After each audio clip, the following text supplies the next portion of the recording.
فرش التراب يضمني.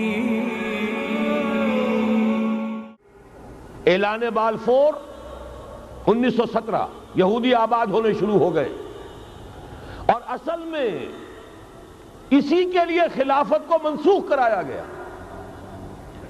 سلطان عبد الحمید، اگرچہ یہ ترکی خلافت جو ہے مرد بیمار کمزور، پھر بھی وہ مسلمانوں والا جذبہ اتنا تھا، انہیں بڑی سے بڑی رشوت پیش کی گئی تھی. ظاہر بات ہے یہودیوں سے بڑھ کر رشوت دینے والا کون ہو سکتا، جن کے ہاں ایسے بینکر ہوں جو 40 بلین ڈالر کا ایک چیک لکھ سکیں. پھر یہ کہ ان پر سیاسی دباؤ بہت ڈالا گیا.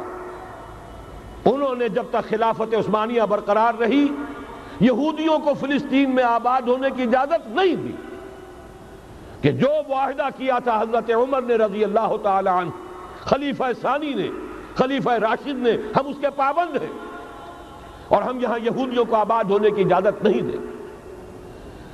لہذا انہوں نے اس خلافت ہی کا بستر طے کرایا، اس لیے کہ نہ رہے بانس نہ بجے بانسری، نہ مسلمانوں کی وحدت ملی کی کوئی علامت دنیا میں باقی رہے، اور نہ مسلمان کسی مسئلے پر جمع ہو کر کوئی موقف اختیار کر سکے.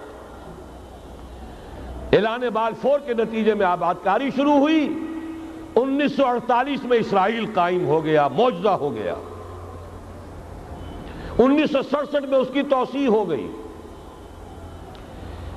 اس میں ایک بات اور بھی عرض کر دوں، یہ سارا کس طور سے ہوا ہے کام؟ آپ نے زائنزم کا نام تو سنا ہے، صہیونی تحریک. خود اس کا جو بابا آدم تھا، آرڈر آف الومیناٹی، 1776 یکم مئی یہ نظام قائم کیا وائساپ نے، اور اس نظام کے تحت فری میسنری اور lodges of the great Orient قائم کیے گئے. یہ سارا ہتھ کنڈا وہ ابلیسی نظام، اس کی تفصیل ایک کینیڈین آتھر نے لکھی ہے کتاب میں، پاونز ان دی گیم، کہ یہ سارا دھندا ایک شیطانی چکر ہے، ابلیسی چال ہے. اور اس کے ذریعے سے اسرائیل قائم ہوا اور اس کی توسیع بھی ہوئی 1967 میں. اب یہاں تک پہنچنے کے بعد ان کے پیش نظر بقیہ دنیا کی تسخیر اور اسے فتح کرنے کا معاملہ ہے، اور سب سے بڑھ کر اسلام کی بیخکنی اور اس کا راستہ روکنا یہ ان کے پیش نظر ہے. یریدون لیطفئوا نور اللہ بافواہہم. صورت اس وقت کیا ہے؟ یورپ اور امریکہ سے آپ مشرق کی طرف آئیے، پہلے عالم عرب ہے، عرب مسلم ورلڈ. مجھے یہ کہتے ہوئے سخت دکھ ہو رہا ہے، پورا عالم عرب وہ فتح کر چکے. وہ عرب ممالک کے جو اسرائیل کے ساتھ کسی میز پر بیٹھ کر گفتگو کرنے کو تیار نہیں تھے، آپ دیکھ رہے ہیں کہ لائن لگ گئی. کبھی صرف انور سادات نے ریکگنائز کیا تھا، پوری دنیا میں شور مچا تھا، اس پر لعنت ملامت ہوئی تھی. اب تو ایک ایک کر کے، وہ شاہ حسن ہو چاہے شاہ حسین ہو، اب تو وہاں سے ویزے ختم ہو رہے ہیں. سعودی عرب اور امارات، انہوں نے جو کچھ کاروباری بندشیں لگائی ہوئی تھی وہ ختم کر دی گئی، ان میں نرمی پیدا کر دی گئی. یہ صورتحال ہے کہ واقعتاً ان کی جو عالمی تسخیر کا پروگرام ہے وہ آگے بڑھ رہا ہے، اور بدقسمتی سے امت مسلمہ کا جو قلب ہے، اس امت کا قلب امیین پر مشتمل ہے. هو الذی بعث فی الامیین رسولا منہم یتلو علیہم آیاتہ ویزکیہم الی آخر الآیہ. حضور بھی امی تھے، انہی میں سے تھے صلی اللہ علیہ وسلم. لیکن آج وہ قلب جو ہے عالم اسلام کا، وہ یہودیوں کے شکنجے میں کسا جا چکا. اکثر وہاں کے جو حکمران ہیں امریکہ کے ایجنٹ ہیں، سٹوجز. یہ حالات جہاں تک عالم عرب کا تعلق ہے تلخ حقائق ہیں جو بیان کر رہا ہوں، اس لیے کہ آپ کے سامنے رہنا چاہیے.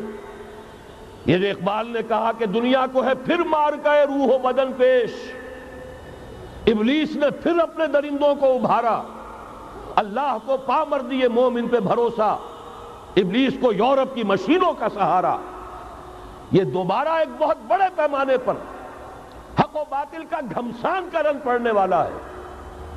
ملاحم کی جو حضور صلی اللہ علیہ وسلم نے پیشین گوئیاں فرمائی، الملحمۃ العظمیٰ، تاریخ انسانی کی عظیم ترین جنگ جو ابھی آنے والی ہے، اس کو سمجھ لیجئے اچھی طریقے سے کہ اس میں جو قوتیں ایک دوسرے کے مقابل آ رہی ہیں وہ کون سی ہیں۔ نیو ورلڈ آرڈر کہنے کو امریکہ کے زیر قیادت ہے، حقیقت میں امریکہ خود یہودیوں کے پنجے میں ہے۔ یہ وہی ابلیسی طاقت ہے جو آگے بڑھ رہی ہے۔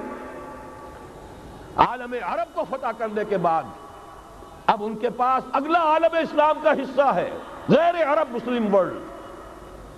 ایران ہے، اس کے شمال مشرق میں ترکستان ہے، روسی اور چینی، مشرق میں افغانستان ہے، پاکستان ہے، یہ ایک بہت بڑا سالڈ بلاک ہے۔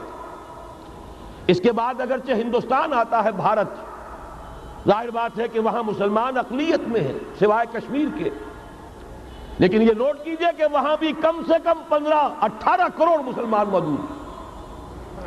آج بھی دنیا کا سب سے بڑا ملک جس میں مسلمانوں کی تعداد اور جن کی نفری سب سے بڑھ کر ہے وہ بھارت ہے۔ اس کے بعد پھر انڈونیشیا، ملائیشیا ہے، اس سے آگے ہے پھر فار ایسٹ، ابھی انہیں فتح کرنا ہے۔ نیو ورلڈ آرڈر کا یوں سمجھئے کہ ابھی یہ ہارڈ نٹ ٹو کریک، ابھی ایک لوہے کا چنا ہے چائنا کی شکل میں موجود۔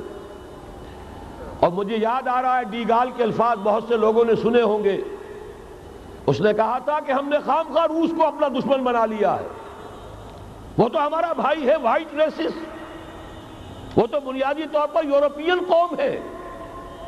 Beware of the yellow masses of the East, تمہیں گھبرانا چاہیے، تمہیں خبر لینی چاہیے، وہ مشرق بعید کے جو زرد رو لوگ ہیں، China, Indo China, Japan, yellow races. ابھی اس نیو ورلڈ آرڈر کے لیے جو فتح عالم اور تسخیر عالم کا پروگرام ہے، اس میں پہلے غیر عرب مسلمان دنیا اور پھر یہ فار ایسٹ کا خاص طور پر یلو ماسز، یہ ہے کہ جنہیں ابھی انہیں ٹیکل کرنا ہے۔